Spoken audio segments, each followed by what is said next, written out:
For the glory of Arvin Moore, Marcus, your reign ends today.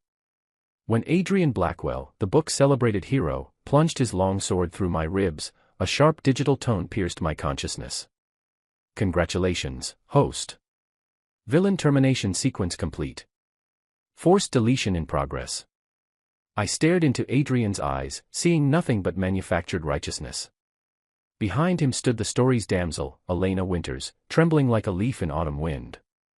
My lips curved into a grin. 3 years of careful planning had led to this single moment. Adrian, I rasped, blood bubbling at my lips. Did you honestly believe this buggy simulation could contain me forever?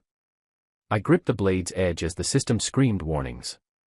Then I released everything I'd concealed for 36 months, the complete logic override I'd been building in secret. The sensation of steel-piercing flesh was oddly muted, like scissors cutting through aged parchment. Copper flooded my mouth. Agony exploded outward from my chest, racing through every nerve ending until my hands clenched involuntarily. Adrian's face hovered inches away, his sword hand shaking with barely concealed euphoria. This was his moment of ultimate triumph, the instant he'd claim absolute authority. Warning. Villainous behavior exceeds parameters. Host must deliver final monologue. Humiliate Elena Winters and complete hatred loop. Cold perspiration soaked through my clothes as blood stained my chancellor's robes black. I ignored the system's frantic demands. Using Adrian's momentum, I staggered backward, collapsing at Elena's feet. She sat frozen on the ground, her face drained of color. Red marks circled her throat where Adrian had supposedly protected her moments earlier. She watched me with wide, terrified eyes as I clutched the sword's razor edge, my blood dripping onto her white gown. With my other hand concealed by my sleeve, I slipped a crumpled, sweat-dampened note into her cuff. You. Her voice caught in her throat. I gave her a gruesome smile and whispered words only she could hear. Don't trust him. Seek the truth. Warning. Critical violation detected. Forcing plot correction. I shoved Adrian's sword away violently, feeling the exit wound tear wider. I lay in an expanding pool of crimson, staring at a sky frozen by narrative constraints. On this impossible chessboard, I just made my opening move. 3 years earlier. When consciousness returned, I found myself in the incense-filled study of the Chancellor's mansion. The man reflected in the mirror possessed cold, predatory features. He was Marcus Ashford, the Empire's universally despised and corrupt Chancellor. 10 minutes passed before I accepted the horrifying reality. I'd been dropped into a trashy power fantasy novel called Rise of the Destined. I was the ultimate stepping stone, the villain fated to gift the hero everything, my experience, wealth, and women, before confessing my crimes and delivering the throne on a silver platter. This plot has more holes than Swiss cheese, I muttered, staring at the translucent blue interface hovering before me. Are you certain this won't crash? Host need only follow commands. First directive in 3 seconds. Kidnap Elena Winters. Bring her to your estate and publicly humiliate her. I laughed bitterly and reached for a heavy tome on my desk, the Imperial Codex. In my previous life, I'd been a senior systems architect. I understood better than anyone what happens when logic completely collapses. In the original narrative, Adrian would secretly allow enemy tribes to slaughter civilians just so he could play savior. The author, desperate to paint him heroically, pinned all evidence on me. A worldview this fragile could shatter with one strategic push. If I refused to kidnap her, I'd die. So I took 3,000 Imperial guards and dragged Elena off the street in broad daylight. But I didn't take her to my bedroom. I threw her into the Grand Archives, a library housing the realm's rarest and most forbidden texts. If the author wants me dead, I thought, then I'll create a new protagonist capable of killing the author. I wiped ink stains from beneath my fingernails, my expression colder than winter's bite. To the frantic warnings of the system, I began my torture of Elena. To the outside world, the beautiful daughter of House Winters was imprisoned by the evil Chancellor, suffering unspeakable torment. On the system's surveillance feed, I cracked a whip against mahogany pillars, the sound echoing through cavernous halls. Marcus, just end this, Elena sobbed, huddled by a bookshelf. I tossed the whip aside. From my coat, I produced a hand-bound copy of Game Theory and Strategy along with detailed military maps of Arvin Moore. I slammed them on the floor before her. You want revenge? I loomed over her, my shadow swallowing her whole. I caught the faint scent of jasmine from her perfume mixed with fear sweat. She bit her lip hard enough to draw blood, eyes burning with rage. If you want to destroy me, crying and waiting for that pretty boy Adrian won't work, I said, my voice sharp as winter ice. From today, you'll learn to see the entire board. Every book here is a weapon I'm giving you. Host behavior deviates from plot. Proceed with physical humiliation immediately. I grabbed her jaw, forcing her head up, but in the system's blind spot, I traced the word lie on her palm with my fingertip. I spoke to the system mentally. This is psychological conditioning. By pushing her to despair's edge, she'll develop self-reliance. When the hero finally rescues her, reader satisfaction doubles. The system paused. Logic is self-consistent. Approved. In that dark, forbidden archive, I became the teacher she hated most. I taught her to spot doctored numbers in treasury ledgers. How to weaponize whispers and manipulate public sentiment. How to understand power's true nature. The look in her eyes slowly shifted from pure hatred to confusion, then to deep, penetrating curiosity. I walked a razor's edge. If the system detected my deception, I'd be deleted instantly. But this pawn I was carefully cultivating was blossoming into something lethal. 2 months ago, the system issued the ultimate villain quest, poison Elena's father and brother, exterminating the Winter's bloodline and providing the hero with righteous cause for rebellion. I stared at the small vial on my desk. Royal's death, so potent it killed on contact. My knuckles whitened from gripping it. In the original story, the Winters were silenced because they discovered a secret letter proving Adrian was colluding with the Frostclaw tribes from the northern wastes. To keep the hero's hands clean, the author had me do the dirty work. Her father and brother were currently locked in the dungeons beneath my estate. The dungeon was cold and damp, water seeping through stone walls and dripping with hollow rhythm. Elena's father, his hair and beard streaked with gray, rattled his chains. "Marcus, you traitor," he spat, saliva flecked with blood. I said nothing. I just smiled coldly at the system interface floating in the air. Watch closely. The show begins. In full view of the system, I forced the poison down both men's throats. They collapsed instantly, faces turning ghastly blue as their breathing ceased. Side quest complete. Reward, 1,000 energy points. The instant the system registered completion, I activated a hidden alchemical pin in my sleeve and pricked her father's neck. It was a compound inducing a death-like state. Behind a hidden panel, Elena covered her mouth, silent tears streaming down her face. She'd heard everything. Before administering the poison, I'd read aloud in utter contempt the entire contents of the secret treaty between Adrian Blackwell and the Frostclaw warlord. "Do you see now?" I whispered to empty air. "That's the men you love. For a chance at the throne, he sent your entire family to the chopping block." The system suddenly glitched. Detecting logic conflict. Hero's letter content doesn't match original text. Forcing system recalibration. A dry lightning bolt struck the estate's roof. Electric current shot through my body, feeling like my organs were being torn apart. It was the system's punishment. I gritted my teeth, refusing to fall. A villain's last stand should have some flair, don't you think? I frantically absorbed the streams of raw data leaking from the system as it struggled to recalibrate. This was my specialty. I felt new power growing wildly in the scorched pathways of my nerves. Elena watched me from behind the screen. In that moment, her expression changed completely. No longer the numb look of a story's pawn, but the furious, determined gaze of someone about to burn this false sky to the ground. I coughed up black blood and smiled at empty air. Adrian, destiny just ran out. I lay curled on my study floor, brain feeling stirred with a white-hot poker. The data streams the system had tried to strip from me now burrowed deep into my consciousness. Cold light pulsed behind my eyes, piecing together a face I thought I'd never see again.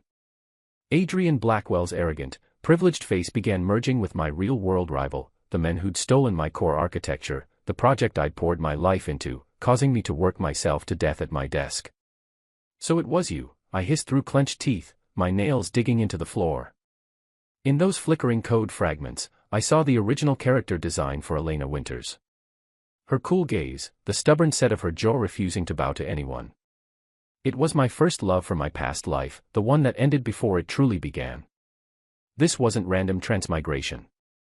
This was cross-dimensional revenge. The men who stole my work used fragments of my own code to build a digital purgatory designed to humiliate me. In his story, I was meant to be the mud beneath his feet for all eternity. Is this what you call destiny? I let out a low, ragged laugh. Elena stood in the doorway. Moonlight cast her shadow long across the floor. She saw my wretched, crazed state, her hand clutching a note I'd given her. She didn't scream or run like the original character would have. She walked slowly toward me and knelt down. Marcus. Her voice trembled, but the icy resolve I'd personally shattered and reforged in her was hardening into a blade's edge. The name you just screamed wasn't Adrian's. Who are you? I looked at her, and the crushing pain in my chest lessened. I saw my own reflection in her eyes, my face smeared with blood, but I was smiling like a madman who'd already won. This wasn't about a story anymore. This was personal. Over the next month, my actions became more unhinged than ever. I had 3 old ministers publicly beaten to death. I tore down a so-called divine omen in the middle of the throne room. I even ordered all granaries in the capital sealed. The system hummed with excitement, certain I was setting the perfect stage for Adrian Blackwell's righteous uprising. Mission progress, 90%. Host, continue your evil acts to incur the world's hatred. I was definitely incurring hatred, but every secret decree I sent also contained hidden proof of Adrian's collusion with the Frostclaw tribes.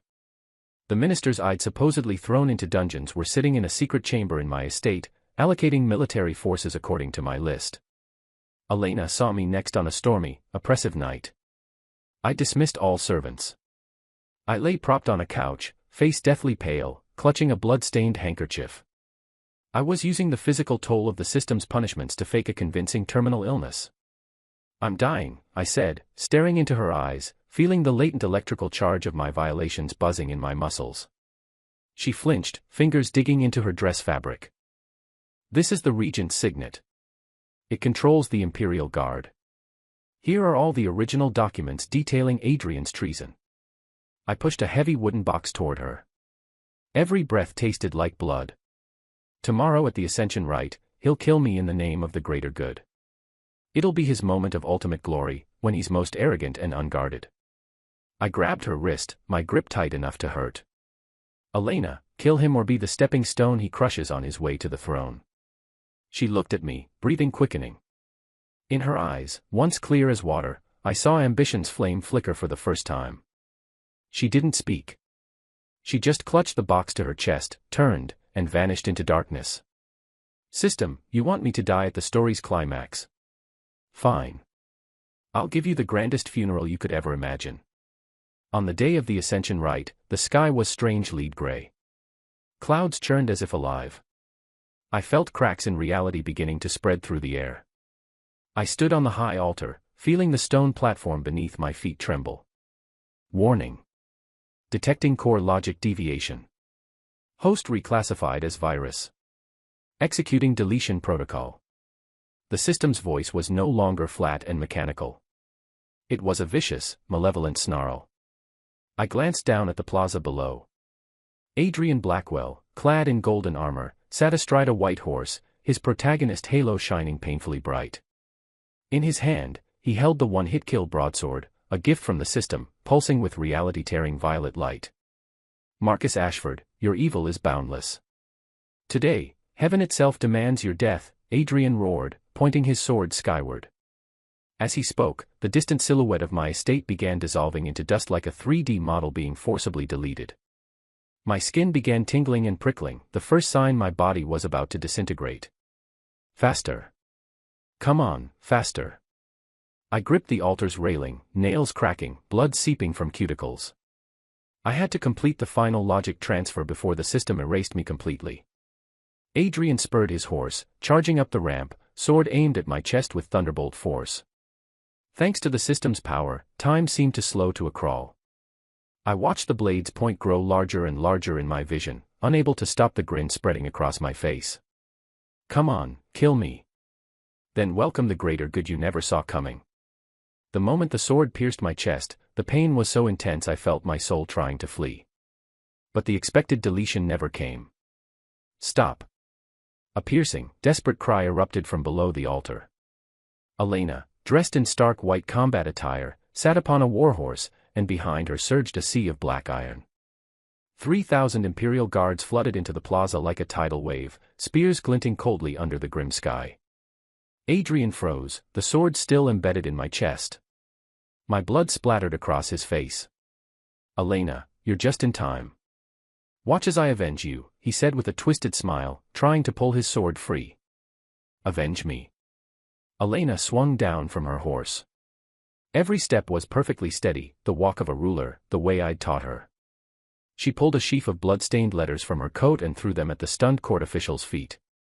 This is the secret treaty where Adrian Blackwell traded our cities to the Frostclaw tribes. This is the military report proving he orchestrated the massacre of 30,000 of our own citizens in the western province just to create an opportunity for heroism. Elena's voice was cold and sharp as ice, carrying across the entire plaza. The destiny you speak of is nothing but a lie built on a mountain of bones. Dead silence fell over the crowd, followed by an explosion of furious murmuring. No, it's not true. I'm the hero. I am destiny. Adrian screamed, trying to swing his sword toward Elena, but he saw with horror that the violet glow of his weapon was rapidly fading. The system's warning had become a pathetic, high-pitched whine. Public sentiment inverted. Heroic logic chain broken. World integrity collapsing. I leaned against the stone pillar, watching Elena walk step by step toward the so-called chosen one. Without hesitation, she snatched a long sword from a nearby guard. A flash of cold steel. Adrian Blackwell's had tumbled to the ground, his last expression one of terror and disbelief pointed directly at me. I felt the force that had bound me, the system's power, shatter into nothing. But it wasn't over. In the void above, massive golden words began forming. The furious will of the real-world author. Plot error. Erasing all characters. Resetting timeline. The air was sucked from my lungs. Every breath brought up nauseating froth of blood. I collapsed against the pillar, vision swamped by corrupted data. It was the system's final crash and my last chance. System, I growled through clenched teeth, speaking to the void. You feel that, don't you? This world's very foundation is breaking. No reply. Only the shriek of dying electronics. Adrian was your designated hero, but his hands are stained with the blood of 30,000 innocent people. If a monster like him is your definition of justice, then this entire book's premise is a joke. When a story's core premise collapses, the logic loop breaks. You, this world, all of it will be reduced to meaningless corrupted data. I felt my left fingertips begin turning translucent, chilling sensation creeping up my arm. I balled my fist, gambling everything on one last play. You can either die with that worthless puppet, or you can give me admin privileges and let me rebuild this train wreck. The world began shaking violently. Stones, banners, distant palaces, all flaking away like a sand painting blown by wind. Warning. Logic paradox detected. Core directive conflict. The system's voice was broken, its arrogant cold tone finally replaced by human-like panic. Host, you're insane. This is suicide. You're the one committing suicide, I hissed, staring at a single flashing red light in the void, a manic grin spreading across my face. If we're all going to die anyway, I'd rather dismantle this garbage code with my own two hands. Insolence. This is a world of my creation. You are nothing but a sacrifice for my story. A roar like thunder cracked across the sky. Gray clouds twisted themselves into giant, furious letters, the will of the author. The characters were distorted and ugly, dripping with nauseating superiority. Each stroke felt heavy as a mountain, pressing down until I heard my spine creak. I looked up at the massive word erase hanging in the sky and started to laugh, the force of it sending fresh waves of blood from my wound. Third-rate prose, a plot with more holes than a sieve, and you have the nerve to call yourself a god. I pushed myself to my feet, leaning on the pillar. My body was at its limit, but my back was ramrod straight. You know why you were nothing but a plagiarist in the real world. Because your head is filled with tired clichés. You don't have an ounce of soul. The giant words in the sky began trembling with rage. I closed my eyes. In that moment, all my instincts as a top-tier systems architect from my past life roared to the surface. I stopped seeing the world with my eyes and started feeling it with my mind, sensing the underlying streams of code holding it all together. Your framework was based on my work. Your plot holes were bugs I never bothered to patch. You thought you were writing a book. No, you were just running an unstable beta version of a program I never finished. I held out my right hand and made a grasping motion. Countless golden streams of light, the data chains I'd forcibly rewritten, converged in my palm. And now the admin rights to this pathetic novel are mine. I clenched my fist, crushing the ball of light. The word erase in the sky shattered, dissolving into a shower of black rain. No. Protagonist. I am the center of this world. Adrian's decapitated body, infused with the system's dying energy, staggered back to its feet. It looked like a broken doll crudely stitched together. Thick black sludge spewed from the neck stump, attempting to reform his head. A twisted purple aura radiated from him, the system's last-ditch defense. An area of effect debuff scrambled rational thought.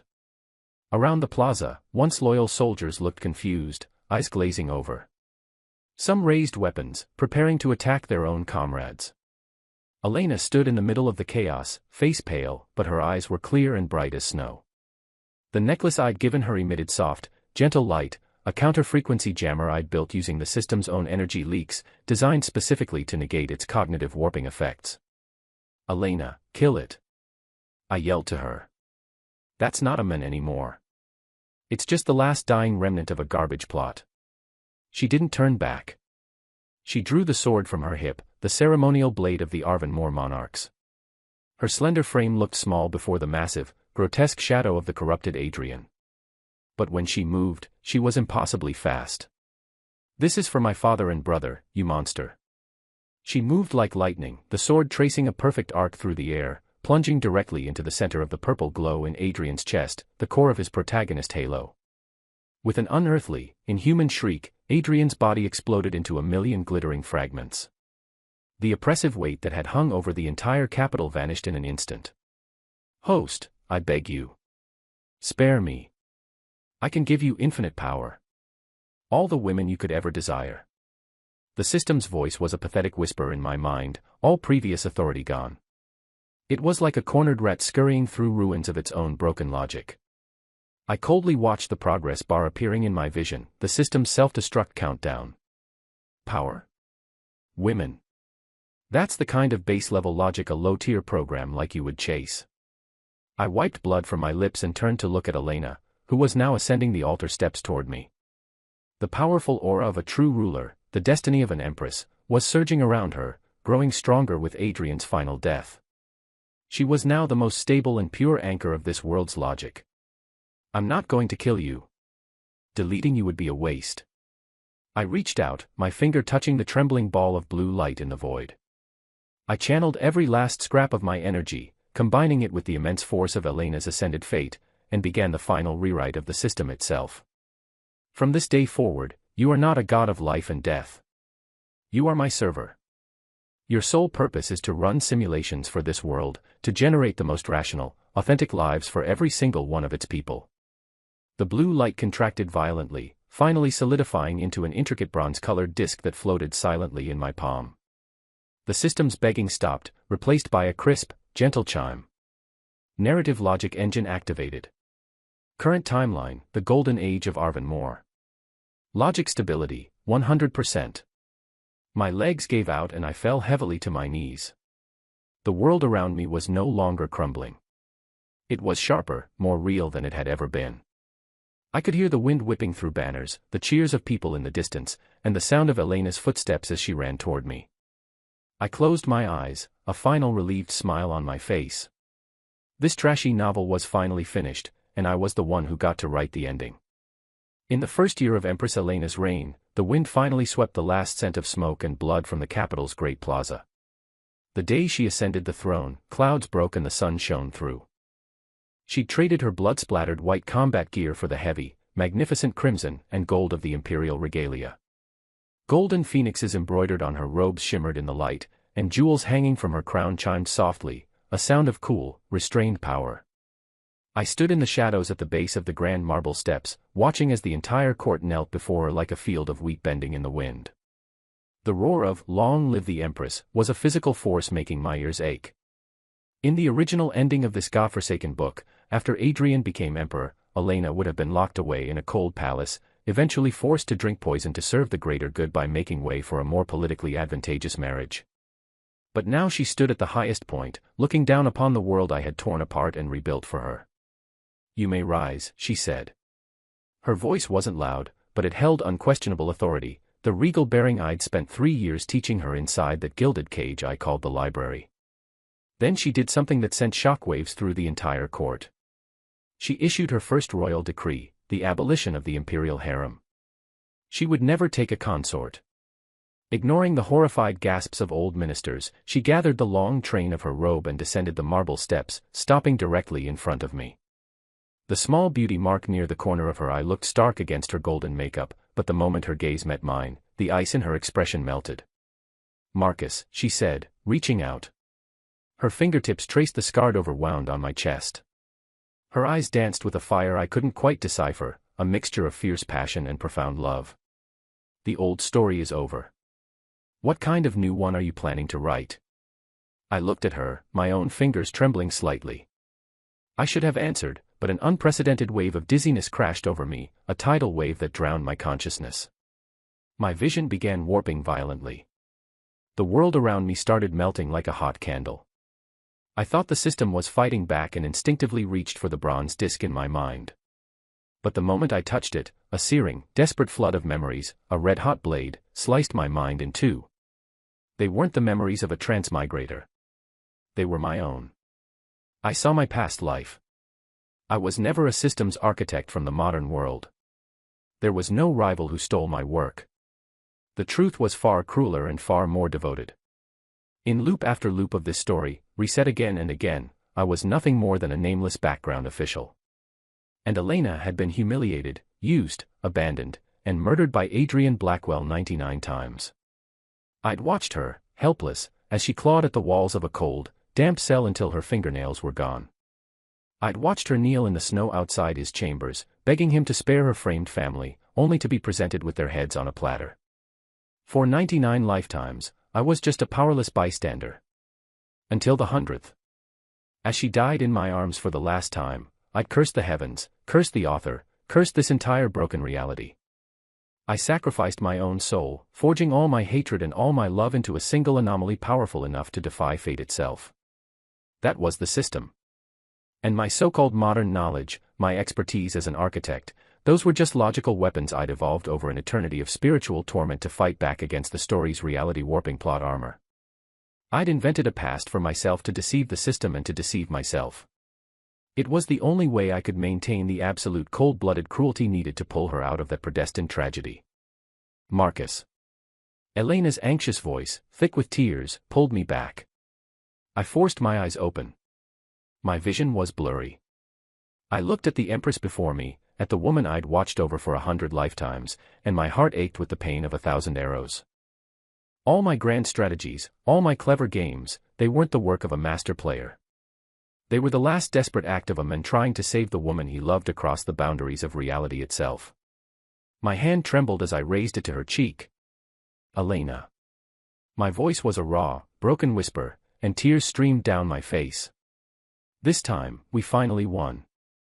5 years later. The streets of the capital were no longer stagnant and grim. With the launch of the narrative generation engine, my repurposed and downgraded system, the Arvenmore Empire underwent a cultural renaissance. Logic had returned to the world. The reality-warping main character syndrome was gone. The network of book publishers I'd secretly cultivated now controlled the continent's paper and printing industries. I was no longer the hated evil chancellor, but the most powerful unseen force in the world of arts and letters. Sunlight streamed through the modern floor-to-ceiling windows of my study. Elena, having shed her heavy imperial robes for a simple, elegant dress, was holding a report generated by the engine, the annual bestseller projections. "So, Mr. Ashford, this is what you call a power fantasy." She tossed the report on my desk and slid onto my lap, her nose nearly touching mine.